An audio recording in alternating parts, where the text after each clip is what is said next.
Hey, get the hell away from the car. What? I said get away from the car. Yeah, squeegee kid-related death, a squeegee kid-related carjacking, more death threats also from squeegee kids saying, don't get out of your car or else. All within a week, and not much action from city leaders or even pressure to enforce the current laws. Joining us now for this week's Fox Undercover, former police commissioner, current talk show host Ed Norris. Ed, good morning. Morning. All right, so you've heard the reports, you've seen it. Now a death here, all related to squeegee kids in Baltimore. The first thing that needs to happen, why aren't we enforcing the law that's already on the books? You have me. I have no idea. When I was commissioner, it was a top priority. They weren't. If they were out, they were gone shortly as soon as we saw them. Gone, gone, gone. They have no right to be in the street. A blind man could see this murder coming.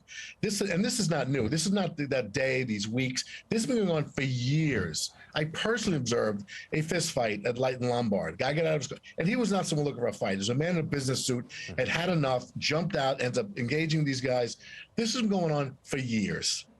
Well, Ed, so then when you did move them off the corners, though, other people argue saying, well, you know what, they still aren't, you're not solving the problem because they still need money. They still need a way to make a living, and that's what they're doing. That's why they're squeegeeing. That's nonsense. It's nonsense. Robbery is not a way to make a living, and that's what they're doing. When you steal people's money by intimidation, it's a robbery. It's the same as sticking a gun in your face. They're not allowed to do it. They're obstructing traffic. It's dangerous. It's intimidating. People are full of it. They know better. It's not to be allowed. It's not illegal, and it's easy to fix. You know every choke point in this city. I could go out there today and tell every police officer on the turn, when I turn them out from the 4 to 12, what intersections to stay at.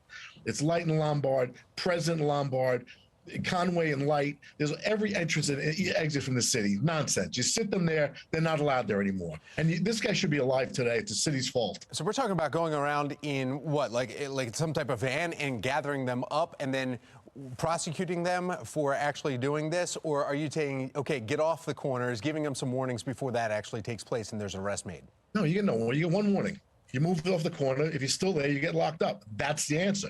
The problem is if the prosecutors are going to prosecute them, what's the point? That's where the fault is in this.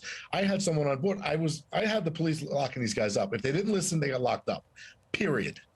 Because of this. Because you shouldn't be intimidated to drive through your city. It should be a toll you have to pay to get home, or a toll you have to pay to go to a restaurant. Well, let me call you out on what some people are saying then, Ed. That happened years ago when you were commissioner, and this problem is still here, so something did not happen in between.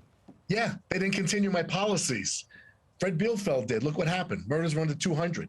When Bielfeld and Barksdale were in charge, they had the same ideas that I had. They had the same values. Murder went down to below 200. The city was safe.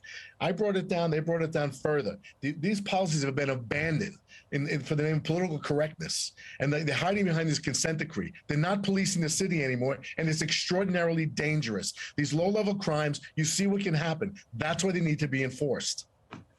You can always hear Ed Norris every morning, Monday through Friday on Sports Radio 105.7 The Fan from 6 to 10 a.m.